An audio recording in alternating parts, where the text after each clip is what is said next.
Bismillahirrahmanirrahim. Assalamualaikum warahmatullahi wabarakatuh.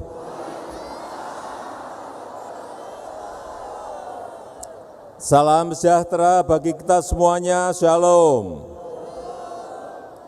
Om Swastiastu, Namo Buddhaya, salam kebajikan. Yang saya hormati para ketua dan seluruh jajaran pengurus, relawan, Bapak Ibu, saudara-saudara, seluruh relawan dari seluruh penjuru tanah air, hadirin dan undangan yang berbahagia. Pertama-tama, sebelum saya menyampaikan, marilah kita berdoa dan mengheningkan cipta sejenak untuk saudara-saudara kita yang baru terkena musibah di Cianjur. Semoga diberikan kekuatan dan perlindungan. Untuk korban yang meninggal, semoga mendapatkan tempat yang terbaik di sisi Tuhan Yang Maha Esa, Allah Subhanahu wa Ta'ala. Untuk korban yang masih sakit dan dirawat di rumah sakit, semoga diberikan secepatnya kesembuhan. Mengheningkan cipta dimulai.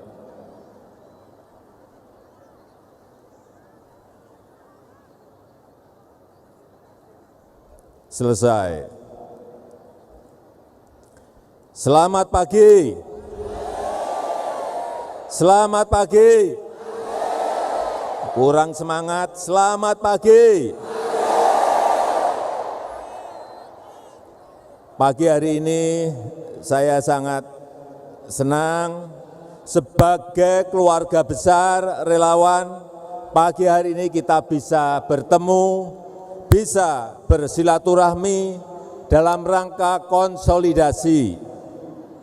Saya sangat menghargai kehadiran Bapak Ibu semuanya dan juga terima kasih kepada para ketua yang telah mengundang saya untuk hadir pada pagi hari ini. Setelah 8 tahun kita bekerja keras membangun negara kita Indonesia, membangun jalan-jalan nasional baik di Jawa maupun di luar Jawa, membangun jalan tol baik di Jawa maupun di luar Jawa, dan juga jalan-jalan kecil di desa, jembatan-jembatan kecil di desa lewat dana desa. Kita juga membangun airport baru, membangun pelabuhan-pelabuhan baru utamanya di luar Jawa. Inilah yang namanya fondasi infrastruktur. Jalan apakah perlu? Pelabuhan apakah perlu? Airport apakah perlu? Semua itu diperlukan. Di Jawa maupun di luar Jawa sangat-sangat diperlukan karena itu menjadi sebuah fondasi kita untuk bersaing dengan negara-negara lain.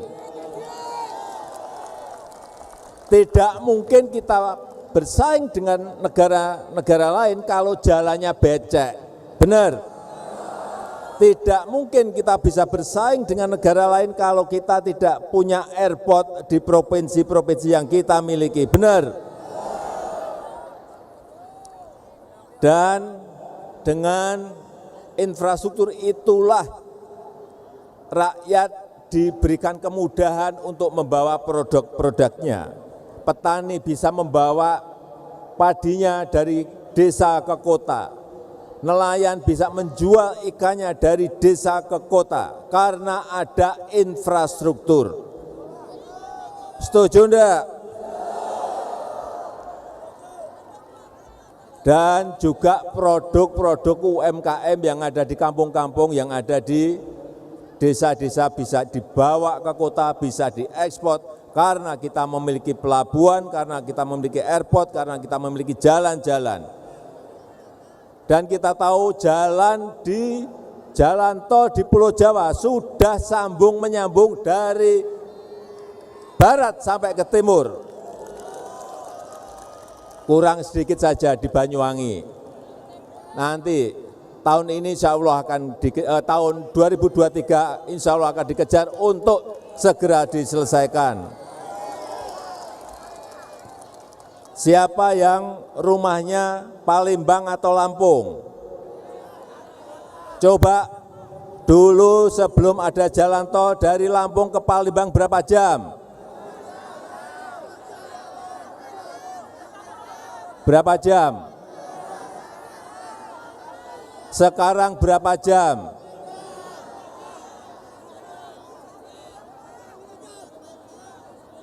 Bisa separuhnya, karena kecepatan, oleh sebab itu kecepatan logistik, kecepatan mobilitas orang dan barang itu bisa dipercepat.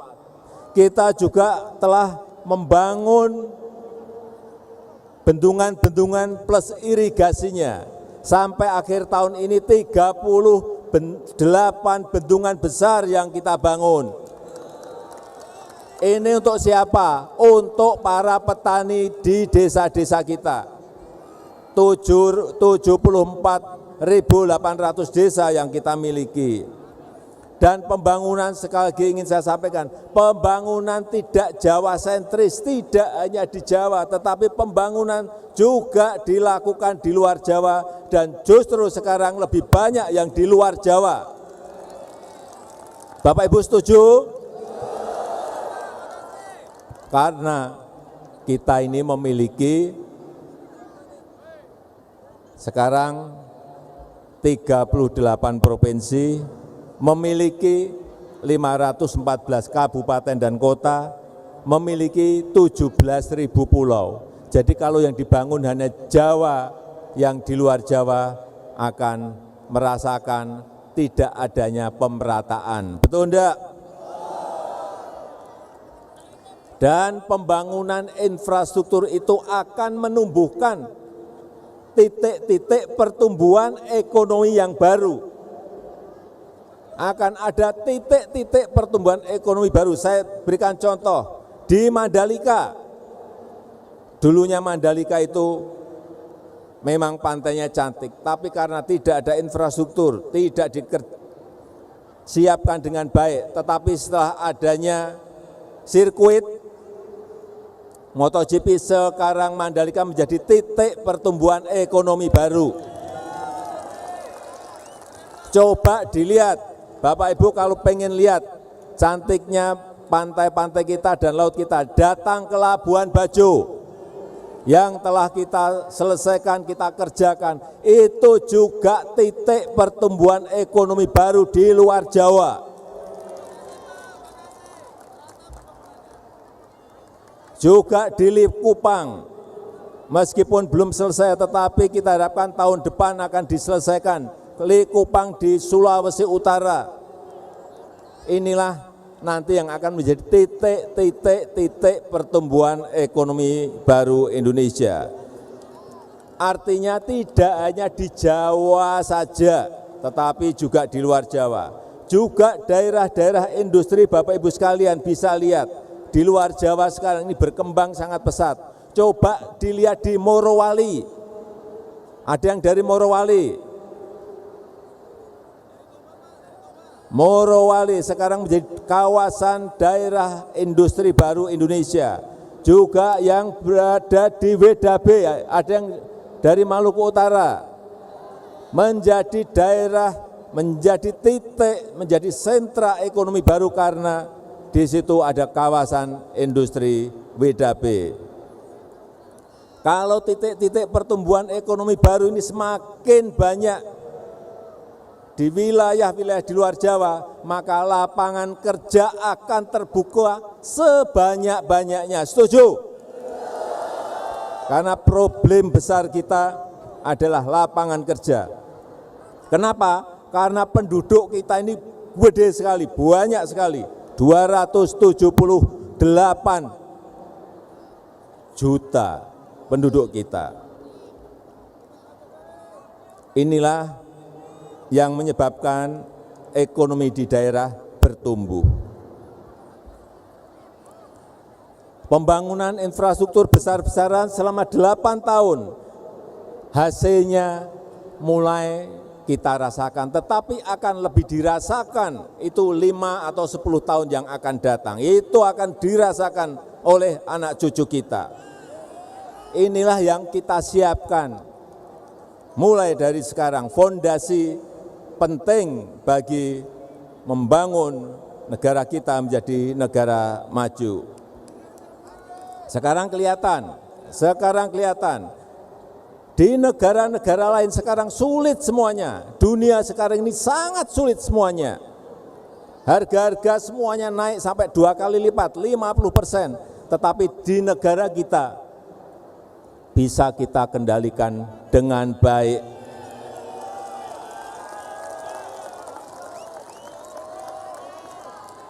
Bisa kita kendalikan dengan baik. Negara-negara besar sekarang ini resesi. Negara kita masih bisa tumbuh 5,72% di kuartal ketiga.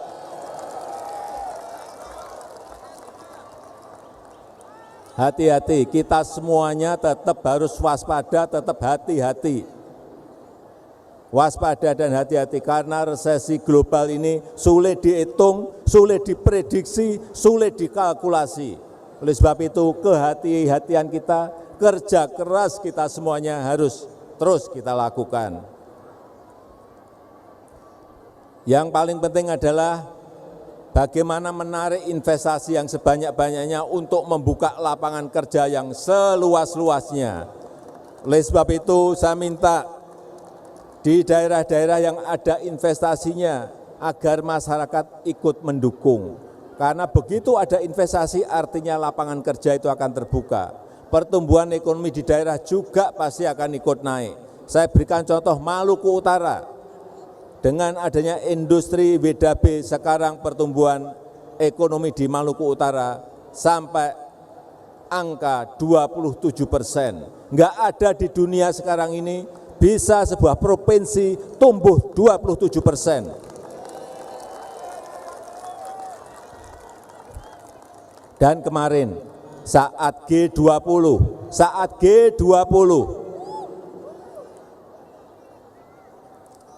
Indonesia dikatakan oleh managing directornya AMF, Indonesia adalah titik terang ekonomi dunia di tengah kesuraman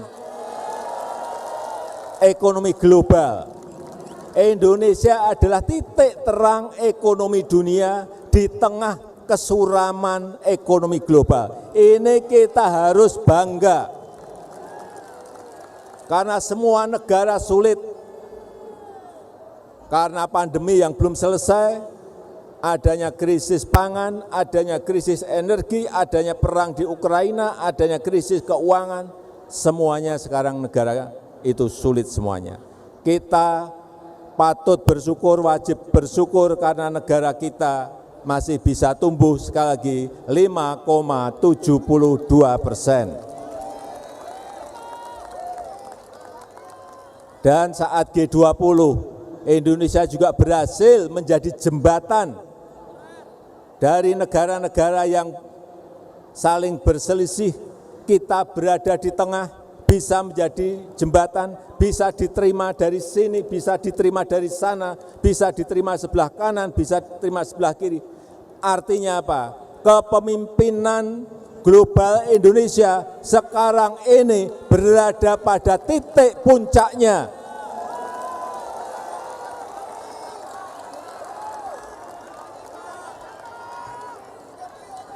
Oleh sebab itu kita sekali lagi wajib bersyukur. Negara-negara besar saja tidak kuat menahan gejolak resesi global. Tetapi alhamdulillah dengan kewaspadaan yang baik, dengan kehati-hatian yang baik, kita masih bisa bertahan, bahkan naik angkanya pertumbuhan ekonomi kita di 5,72.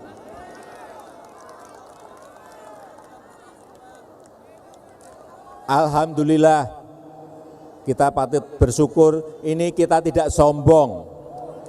tapi kita dipuji di mana-mana. Negara-negara lain, pemimpin-pemimpin dari negara lain memuji kita karena kita bisa mengendalikan inflasi, kita bisa juga meningkatkan pertumbuhan ekonomi kita. Ini yang wajib kita syukuri.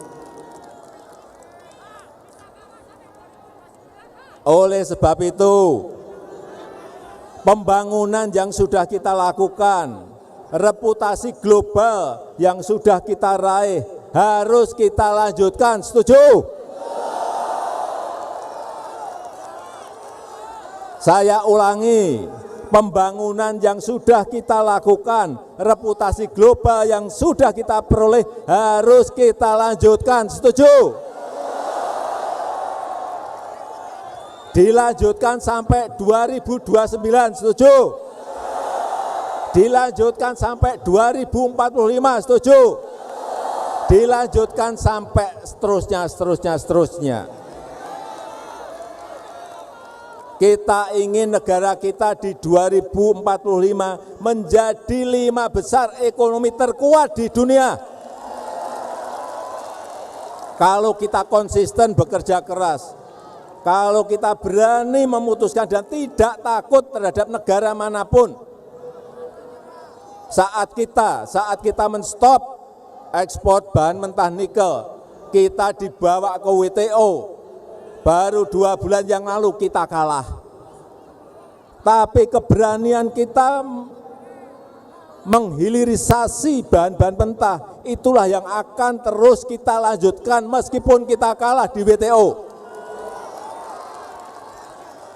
Kita ingin GDP ekonomi kita bisa mencapai nantinya 7 triliun US dollar di 2045. Artinya kita sudah menjadi negara maju.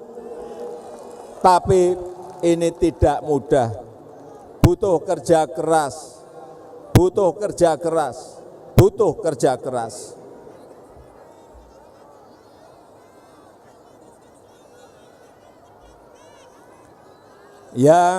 Yang sudah kita bangun harus kita jamin keberlanjutannya. Setuju? Inilah yang harus kita jaga bersama-sama. Bukan hanya untuk 2024, bukan hanya untuk 2029, tetapi untuk Indonesia Emas 2045 dan seterusnya. Oleh karena itu, jangan hanya karena kepentingan sesaat, karena kepentingan jangka pendek, jangan karena kepentingan politik, kemudian lupa menjaga keberlanjutan pembangunan yang setelah kita mulai. Kemudian menjaga juga, jangan lupa menjaga agar yang sudah di jalur yang tepat ini, yang sudah on the right track ini, terus bisa dilanjutkan. Konsekuensinya adalah dalam mencari pemimpin ke depan, pemimpin seperti apa yang kita cari? Hati-hati, saya titip hati-hati. Memilih pemimpin, hati-hati. Pilih pemimpin yang ngerti apa yang dirasakan oleh rakyat.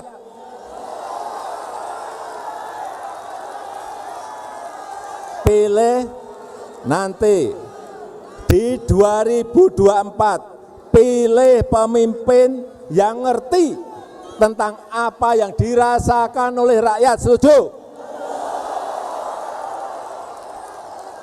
Juga pilih pemimpin yang tahu apa yang diinginkan oleh rakyat, apa yang dibutuhkan oleh rakyat. Setuju? Jangan sampai kita memilih pemimpin yang nanti hanya senangnya duduk di istana yang AC-nya dingin.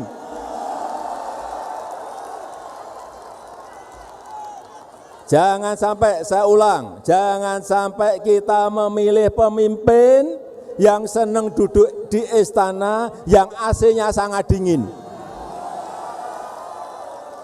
Ini negara besar. Ini negara besar. Jangan hanya duduk manis di istana presiden. Carilah, saya ingatkan, carilah pemimpin yang senang dan mau turun ke bawah. Yang mau merasakan keringatnya rakyat.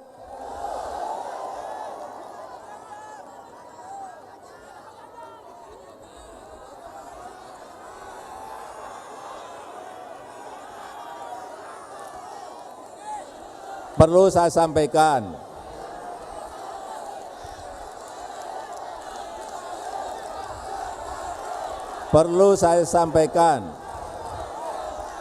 pemimpin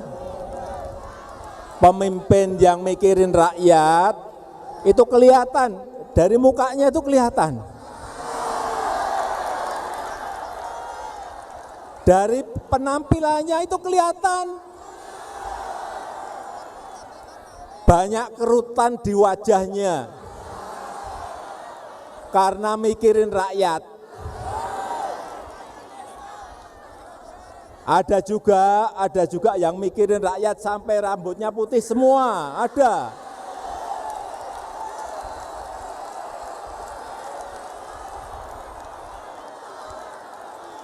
Ada itu.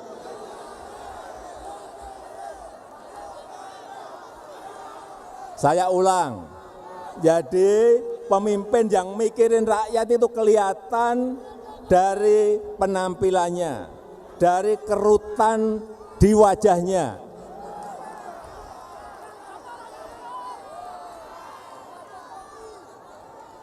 Kalau wajahnya celing,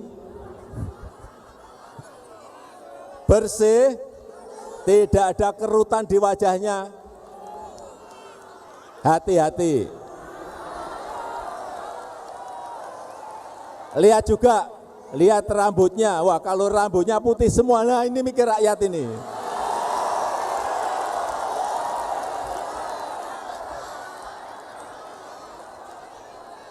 Bapak Ibu yang saya hormati, Indonesia ini adalah negara besar.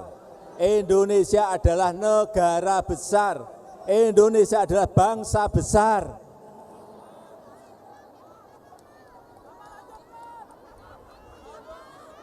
Buat saya, ini prinsip yang paling penting mengelola sebuah negara besar seperti Indonesia. Pemimpinnya seperti apa? Memimpin Indonesia itu harus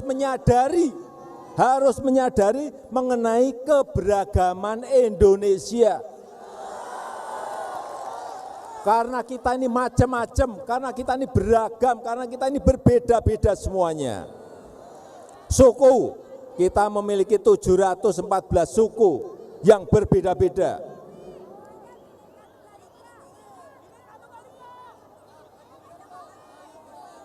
Bahasa daerah, kita memiliki lebih dari 1.300 bahasa daerah yang berbeda-beda. Agama kita juga berbeda-beda. Oleh sebab itu, pemimpin itu sekali lagi harus menyadari mengenai keberagaman Indonesia.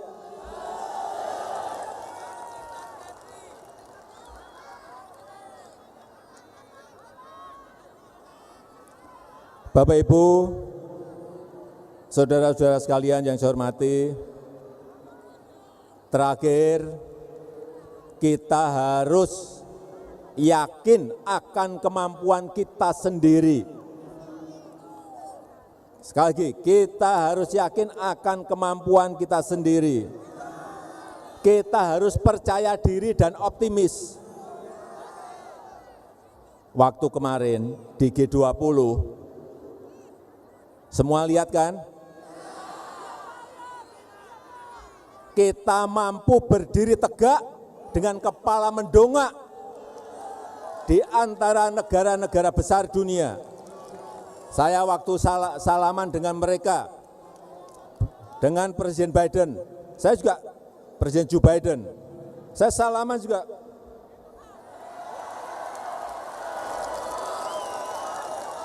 Kita negara besar, waktu salaman dengan Presiden Xi Jinping,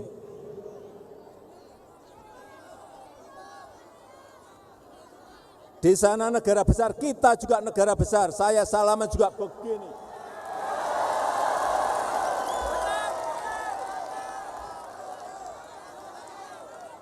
Dengan negara-negara Eropa, kita juga tidak menunduk-nunduk, salaman juga begini.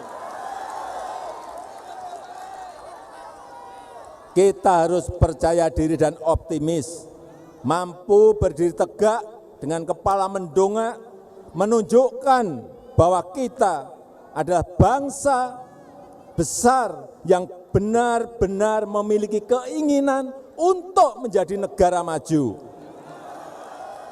Dengan kerja keras yang tinggi, dengan kerja keras tanpa lelah, dengan kerja keras tanpa menyerah.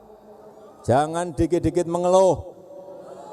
Jangan dikit-dikit mengeluh. Bukan bangsa pekerja keras itu namanya. Setuju? Semuanya harus bekerja keras, setuju? Semuanya harus bekerja keras tanpa lelah, tanpa menyerah, setuju? Jayalah negeriku, Negara Kesatuan Republik Indonesia NKRI.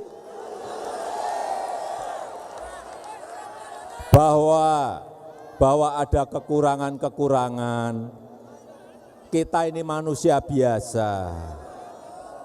Bahwa perlu ada yang dikoreksi, ya kita harus koreksi karena kita juga manusia biasa yang penuh dengan kekurangan. Bahwa perlu ada yang dievaluasi, ya memang harus dievaluasi, diperbaiki karena kita juga manusia biasa yang penuh dengan kekurangan. Karena juga situasinya juga sekarang ini sangat sulit. Situasi pandemi, situasi ekonomi global, situasi resesi global sangat sulit. Itulah yang harus kita perbaiki. Saya tahu semua yang kita cita-citakan belum semuanya tercapai. Oleh karena itu sekali lagi keberlanjutan itu sangat penting sekali. Kesamaan visi dan misi ke depan itu sangat penting sekali. Yang sudah on the right track, yang sudah di jalur yang benar, harus diteruskan, harus dilanjutkan. Setuju? Sekali lagi, jayalah negeriku NKRI, Negara Kesatuan Republik Indonesia. Terima kasih, saya tutup. Wassalamualaikum warahmatullahi wabarakatuh. Semoga Tuhan memberkati kita. Terima kasih. Pulang ke rumah hati-hati. Semuanya selamat di jalan. Selamat pagi. Terima kasih.